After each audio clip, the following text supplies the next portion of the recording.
Good morning.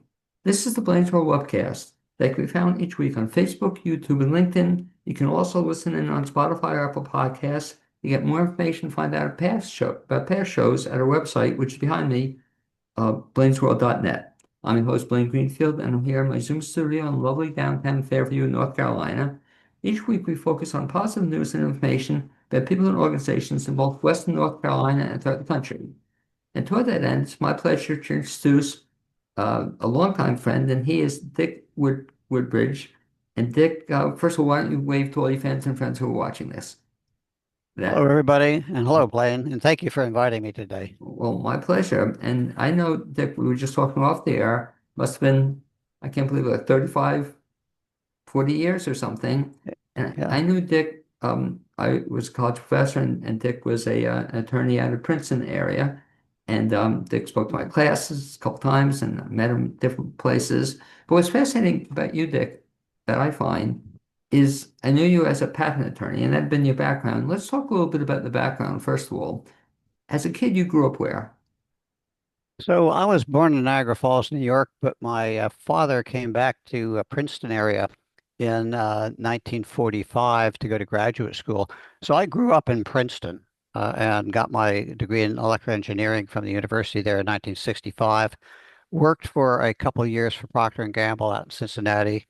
Switched gears, took a job at the U.S. Patent Office, went to George Washington University Law School at night, got my degree in the evening division.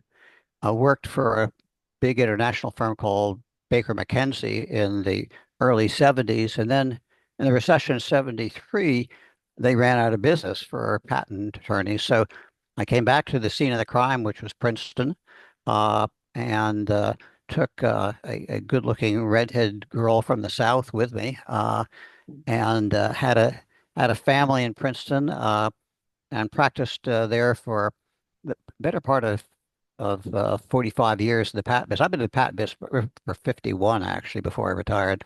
And so the question And is, so I was well, just let me ask you, Dick, then you said you were in the patent business. How did you get into that, or how do you choose that as your field of expertise?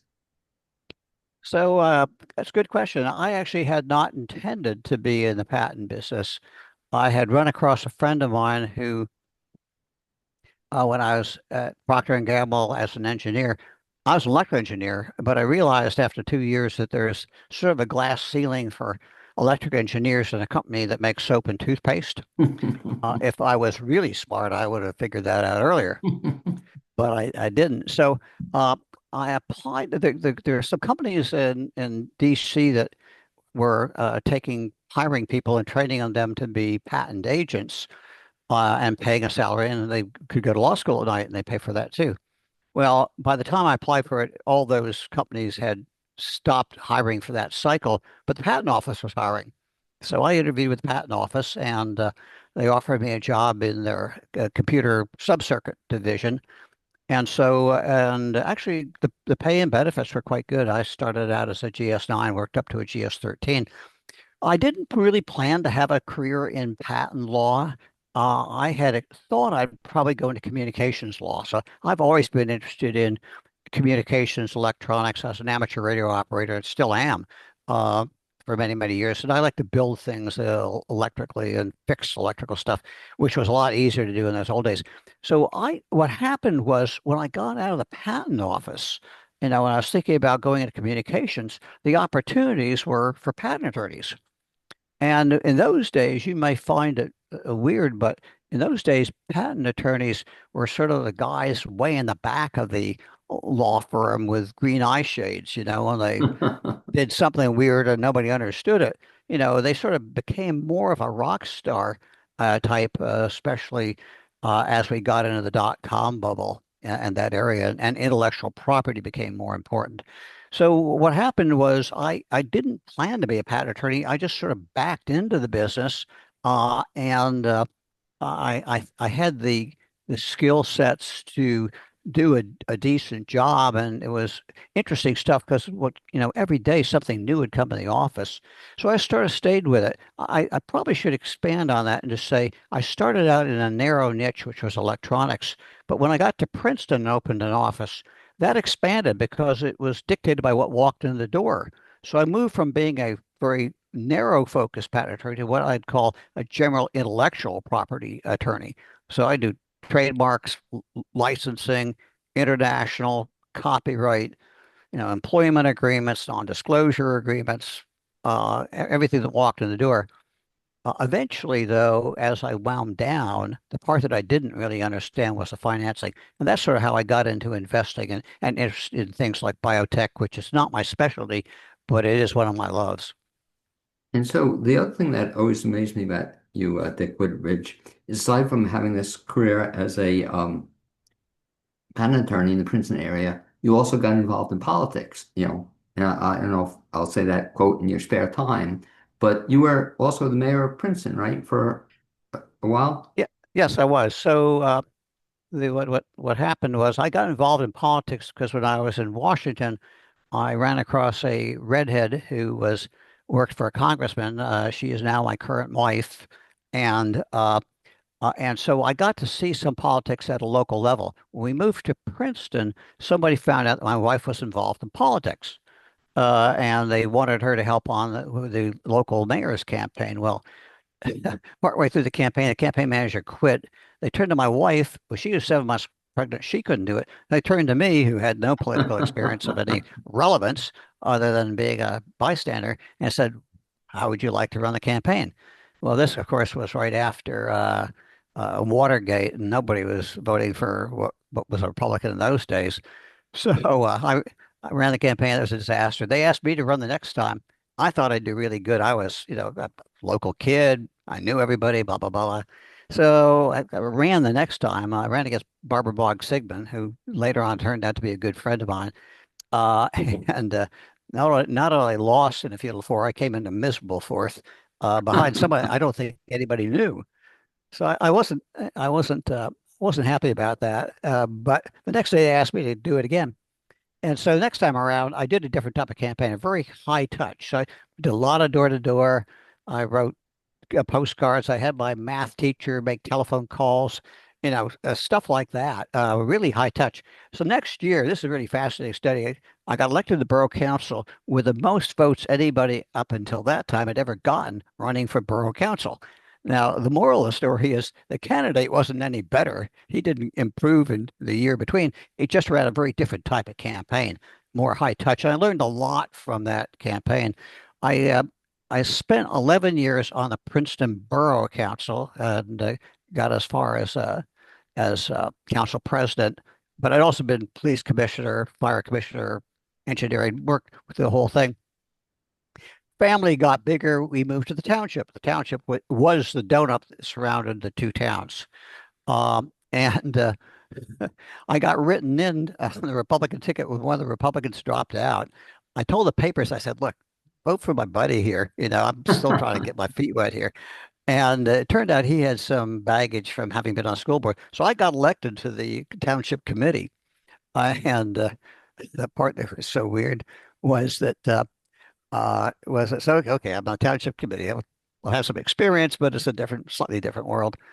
And the next year, they elected another Republican in the council. Well, it turned out we now had a majority. And in just 1 year's time, I became the senior member of the party. And so that's how I ended up backing into to the mayorship there. And that was a great time. I would have stayed with it, but in 1991, my mother had a horrific auto accident, almost killed her. And at that point, I realized I had to drop out and take care of stuff. I did have one other sort of burble. The two towns merged in 2012, and they asked me to run again on the Republican ticket. I did. It didn't do too bad, but it was the Obama wave, and but I don't have any regrets. The funny part about it is you run against some people, and oddly enough, they'll often end up being good friends. Because at that level, some people are political with a capital P, but as a guy who's really more of a townie than a Republican or Democrat, I'm more interested in taking care of the potholes, the real issues, some of the ones the public don't see, personnel issues, people who have drug problems and alcohol problems, what have you. But it was a real privilege. I mean, a real learning experience. I would have loved to have gone on further. But I took one politics course when I was in college. It was a good course, but it didn't teach you how to win anything. So you were And so mayor. How long were you mayor? I was only mayor 2 years in the township. A lot of people think it was longer than that, but probably seemed longer to them. That's all. Well, it's funny, Dick, just to digress to something you said, and it's a philosophy I believe in. You were saying you ran a high touch campaign. And I love that because when I do marketing seminars and when taught, I always say marketing is high touch, not high tech. Anybody can do the high tech stuff, but you point out the people get elected, the people who are popular who also have that high touch. So it's so funny you were ahead of the game on that. It's yeah. I mean, you're 1,000% right. It's just a different type of marketing. I actually learned a little bit of that from Procter and Gamble, Right. when because they had forced everybody who are newbies to go through the same 2 years orientation. So got some force-fed marketing. But they said that word of mouth is the most effective form of communication and marketing, and that's, I think, very true. That's a very close form of high touch. So yeah, it definitely is marketing. I don't care what people think. It is marketing. In fact, I don't want to digress too much, but even babies when they're crying are marketing. E- Right. Everybody, in Well, some respect, when you think about it, they're selling all the time. well, You and know, Dick, point well taken. I always contend that marketing is everything in our life. Whatever we do, it's relationships, babies crying, whatever. That's a good analogy. My and dog barking. how you dress, how you talk, what you talk about, how you treat people. It's all, whether you like it or not, it's all marketing. So, Dick, if you would fast forward then, so I knew you during that period of time. I was in the Princeton area too. Then I moved to North Carolina, and so you were still practicing law. And then I guess, a couple of years ago, or when did you stop? It was around COVID or before or after COVID when you stopped practicing law full time?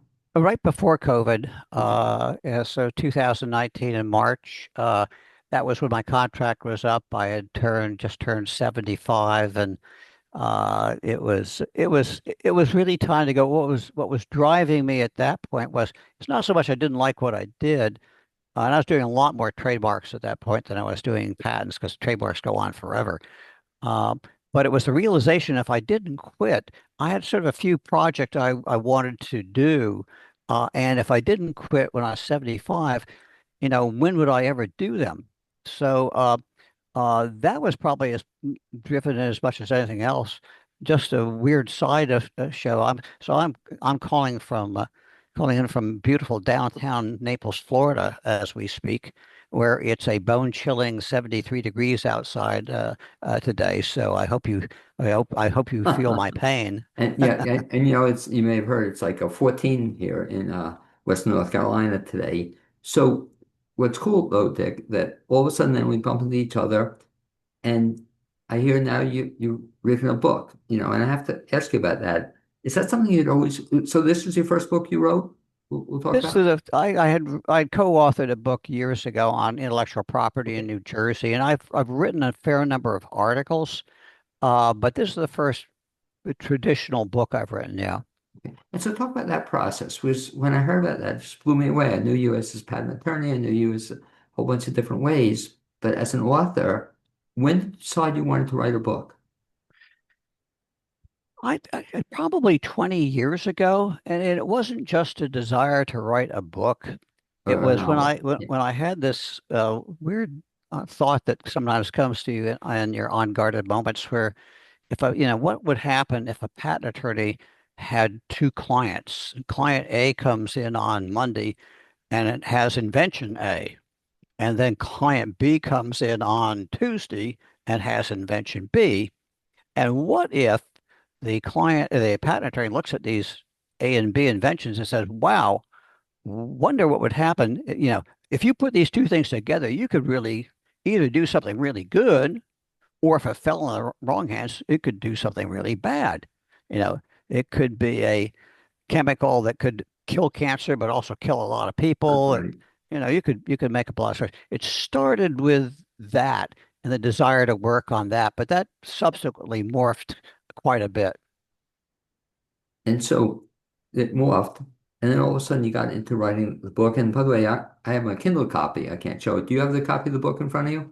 You have it I there? just happen to have Okay. here on So, Funk and Weigel's porch since noon today. This was actually the pre-publication copy, so it's got all the errors and stuff. If you can't read it through all the shine, it says three black swans, and it says, let me think, Passion AI World War 2.5 and Revenge. So if that doesn't turn you on, I can't think of anything else that and, won't. But and this is what started in 2019 and actually finally hit Amazon this January 2026. and so talk first of all about the title itself, because I thought that was kind of cool. How'd you come up with that title even? Okay, so spoiler alert, the book the book actually is about three black swans. And the black swans, as people may know, are these really rare events that nobody expects.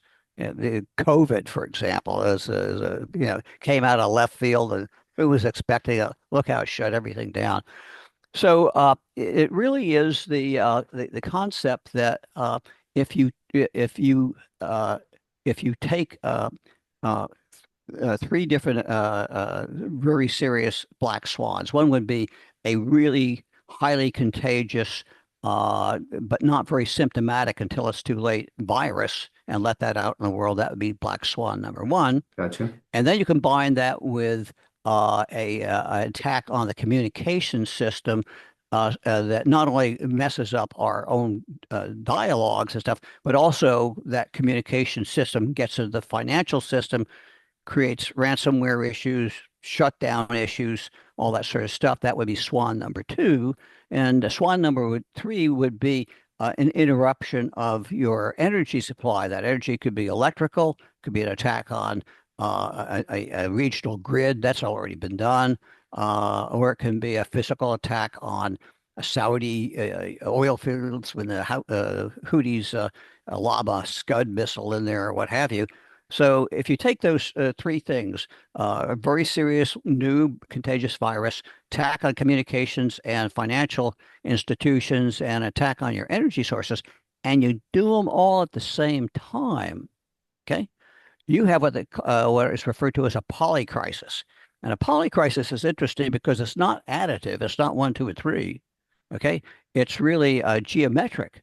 So the problems you have if you're sick as a dog and your kids are sick as a dog and you need to get some meds and you go to the ATM and it doesn't work and you get in your car but you don't have any gas and by the time you get to the pharmaceutical, CVS is closed, and you multiply that by a lot of things, it's a huge problem. Okay. And the epiphany I had was when I realized as we got into COVID and then the Ukrainian war started, that the tools to create havoc are available fairly readily, and you don't need a large group of people to pull it off. In fact, you don't even need necessarily very smart people to pull it off. You just need people who are willing to take some serious risks. You could get a virus from, Fort Detrick probably, where we had that fellow with the anthrax issue 10 or so years ago, or you could get it, to Wuhan or whoever else is fooling around with viruses now, or you could dig up you know, somebody from influenza of 1812, 1918.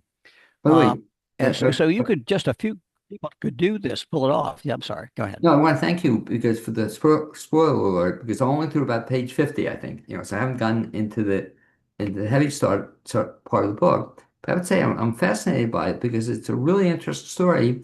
And then what I'm enjoying about it, you make it come alive through some real people. The main character, and this now meeting this woman who he's interested in or involved with, and I'm just loving it, and so Well, thank you. no, it's just a very real thing, which I thought was going to be kind of a very technical kind of book. And it's not. So it's fascinating how you look at this stuff. Talk about the writing process, Dick. Did you write this Are you the kind of guy who would get up every morning at 7 o'clock in the morning and write for 5 hours a day, or how long did it take you to write it, and what was your process? Well, the process, uh, well, first of all, I'll say I actually enjoyed writing it because to a certain extent, I was sort of telling a story that I thought would be interesting and entertaining. I don't have the discipline to get up every day and like Hemingway stand up at a whatever and type. But I did, what I would typically do is find a day when I had a bunch of time and I might sit down at 1 o'clock and work till 7. I went through at least 5 different full drafts of this book. Started with that whole proposition at the beginning with inventor with the patent attorney with A and B. Then I showed it to a old girlfriend of mine who teaches creative writing, and she said, "Dick, there's no women in here." Never thought of it that way. And by the And way, it's, just to jump in, that's part I love because you talked to, and I think we not all have gone through that process, but this guy meets this woman he hadn't seen for 20 years. I just loved it because all of a sudden, a compliment to you, the book came out, and so your friend gave you good advice because the book came alive when came into it. It was so good call on her part. well, thank you. It's yeah, it was very. I mean, she was right, and of course, something like 70% of the readers are women, uh, Right. and it's interesting how you have to deal. And some people might criticize me for this, but the book gets a little. I don't know if I want to use the word erotic, but it gets. But these are like people in their late 30s, early 40s who've known each other and been married before. Right. So, how do you, so, he gets sick. We're not going to give it all away. And she is a trained, former Navy nurse who gets a doctorate. She's also a specialist in PTSD. And they have a sort of a normal relation. It's a little bit pumped up for Hollywood, but it's natural. Okay. It's natural. I'm not going to give you, you're going to have to read the chapter on Hillary 2.0. I won't tell you what it's about. You can read it ahead of time if you want, because it won't give away the whole story. But eventually I take this love thing to its logical or maybe illogical extreme. But if you put those people in that kind of situation, that's what's going to happen.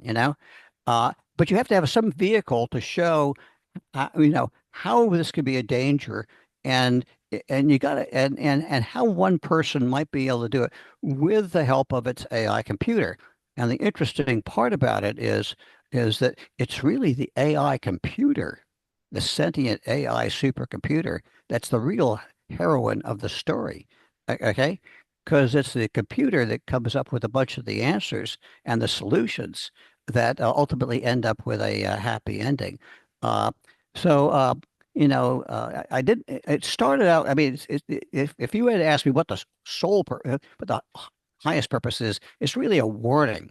It's a warning, a very real warning, of which we're beginning to see exactly that in the Ukraine and other places of the world, bits and pieces of this hybrid warfare. But it's packaged, but it has to happen to somebody if you're going to have a story, and it's got to be sort of realistic, and it's got to be interesting too. So so you've got both this overarching a thing that's if anybody gets anything out of it, I hope they understand that. But I think I did it in a way that would is entertaining, and I had fun writing some of this stuff, to be honest with you. Um, but I had to edit it and edit it and edit it and edit it until I finally got to the point where it was ready for its close up. So Well, it's funny you said that because I'm reading it, and that was kind of my reaction at the very beginning. It's kind of dry and heavy. I'm not really interested in this kind of stuff. And wham, it just went in a different direction, and it caught my attention right away. I don't know, page 20 or whatever it thank was. you. Okay. But it's just a shift that made it much more interesting for me to read it. And now as we're talking, I want to read more about it. And the thing is. So when I got a Kindle version, I'm sorry it's not, you don't have I love listening to books now too. So that'll be in a couple of years, I'll get a chance to listen to it. But it's funny how we absorb books, and so I'm absorbing this book. Let me ask you this, Dick. So you said it took a while to finish, from start to finish, forgetting you started 20 years ago. But when you started writing, how long did it take you, the process? Oh boy. Uh, in reality, 5.5 years. But that's because the technology changed so much. This is a techno thriller, and the Right. technology. So what's really interesting in the last 5 years or so is how much technology's changed. I think we sort of plateaued a bit for a while. Okay. But there's some been major events that I could not have written this book in 2019, period. Full stop, end of story. It just the technology wasn't there. But as COVID came along, as drones came along, as AI came along, as 3D printing came along, as ransomware came along, as Bitcoin came along, it changed the whole narrative, and it's changed the playing field. I predict that we talked a little bit about this before. I think in the future, our biggest problem is not going to be worrying about nukes coming over from Russia, though we think we should be, maybe North Korea. Our biggest problem is hybrid warfare is so much easier to do, and it involves fewer risks than, pardon the expression, the fallout from an atomic confrontation. That I think you're going to see more of these distributed warfare situations, which will use bits and pieces of these three options I talk about. Hopefully, not too much of the viral warfare, because once you start that, how you going to stop it. What's the But it computer? took me a long time. Because I can imagine, because I'm thinking out loud, the computer law, is it Moore's law or something where everything changes and it's changed at a rapidly pace? So you mentioned it took you 5 years to finish this book. I wonder in 2 years or 3 years, it's going to be outdated, or the stuff you talk about now, is that going to change, the book? You're right ahead of me, Blaine. That is what I fear, because it's so some of this stuff that I wrote about in the book came true. Right? For example, in there I refer to a um, the computer uh, grab some designs off of YouTube, where you can actually find some examples of the type of robots I'm talking about, the quadcopter that are transformers too, designed by the Russians, and it was released in 2023. And you can actually get the machine diagrams. There's a guy in New Jersey, I think, who did it to make these things. So there are places in the Ukraine that are pumping out literally 100 plus of these quadcopters a day. Okay, a day. Uh, so I saw that coming, and darned if they doesn't show up in the news. So so yeah. My fear is when you're writing a just over the horizon techno thriller, the that stuff if it starts to come true too fast, it's like yesterday's news, you And know? like you're saying, So that is my fear. I mean, you put your finger right on the thing that wakes me up in the evening. well, I won't give it away, but the same thing too. Your handling of AI is fascinating, but it's all very real. I don't know. One sense you may say it's far-fetched, but it's not really. And so all the AI action I find fascinating. Because I'm wondering where are we going with this. Um, I'd like your reaction when you finish the book, because I hope I went someplace that it resonates with people. Well, you really did, to your credit. And Dick, let me just ask you a couple more things about the book. So, if folks want to get the book, so we'll hold it up again, Three Swans, great title, great cover. How do they get it? Uh, Thank you. So it's now on Amazon, and the easiest way to get it is to plug in, just go to Amazon as usual, plug in my name, R period C period Woodbridge, R period C period Woodbridge. Don't have to do anything else, and it'll take you right to the landing page, and you can order the book right there. It's available right now in Kindle. The print version should be out in a week or two. That's what we understand, but we don't know. We're trying to get it on Audible too. I've had several Right. people who have requested Audible versions of this, and we've sold 15 plus so far. I've only sent the notices out to a few friends who I thought might enjoy it. So we're trying our best to get it on Audible. The print version may take a little bit longer because when they do a print version, the first run is behind the Kindle, but you can get it on Kindle, and it's about typical length, about 340 pages,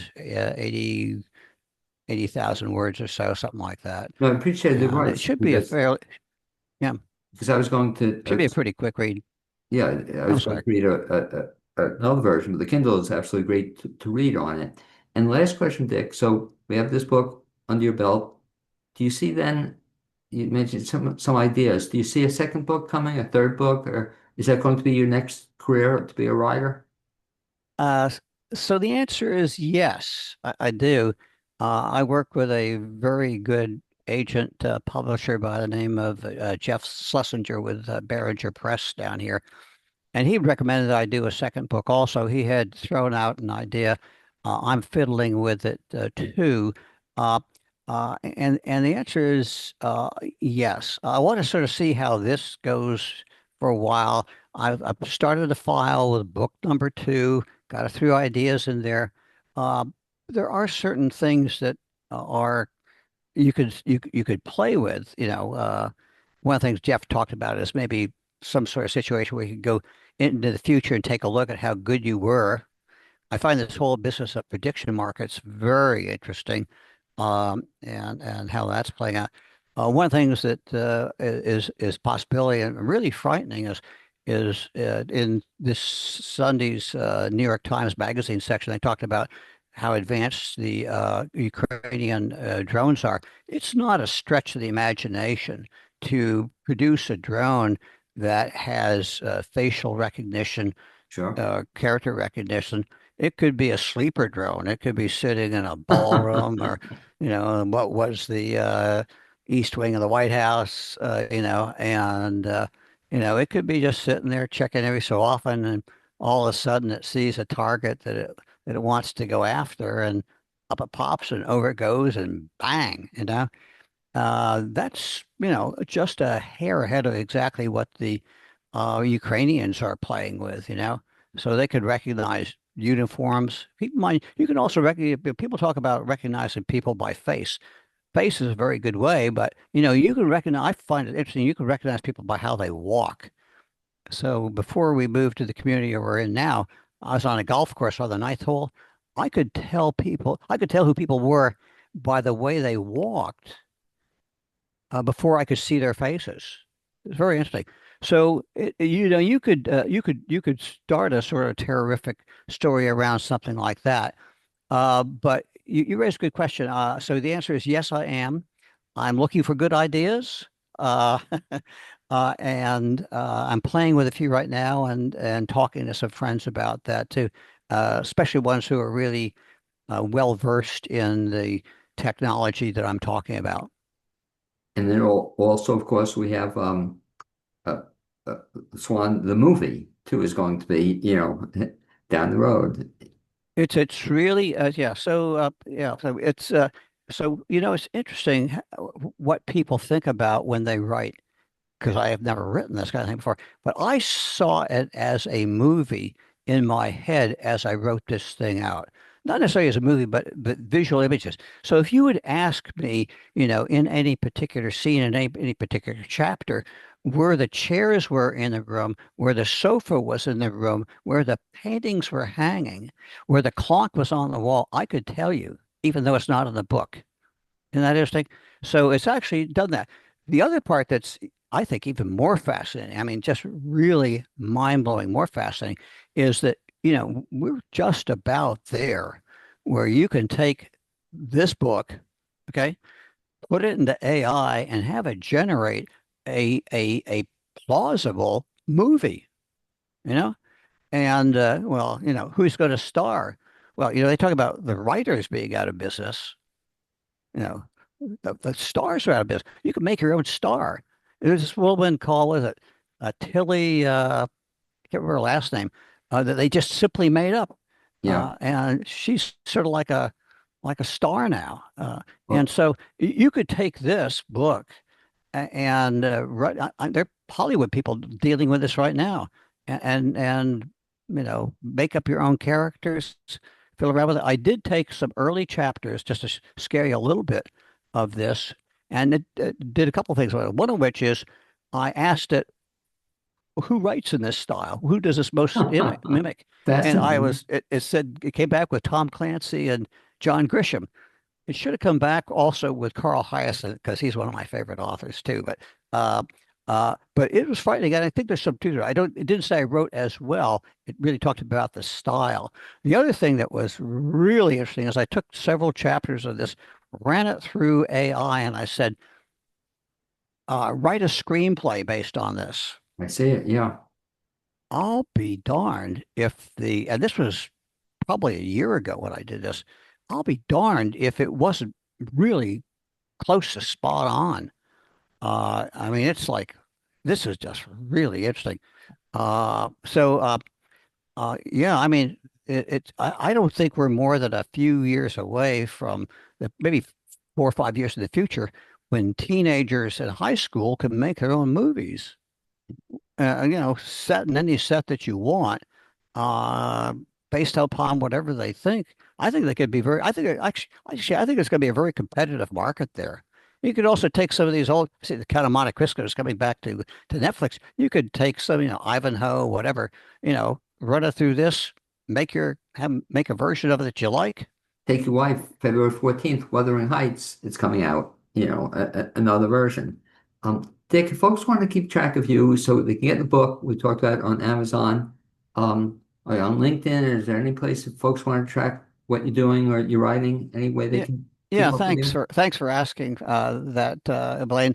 So I do have a web page. So this my agent has sort of gotten me into the 21st century of this thing. So it's simply www.RC Woodbridge. R as in Mario, C as in Charles Woodbridge, like the inexpensive wine you can buy at Target. Okay.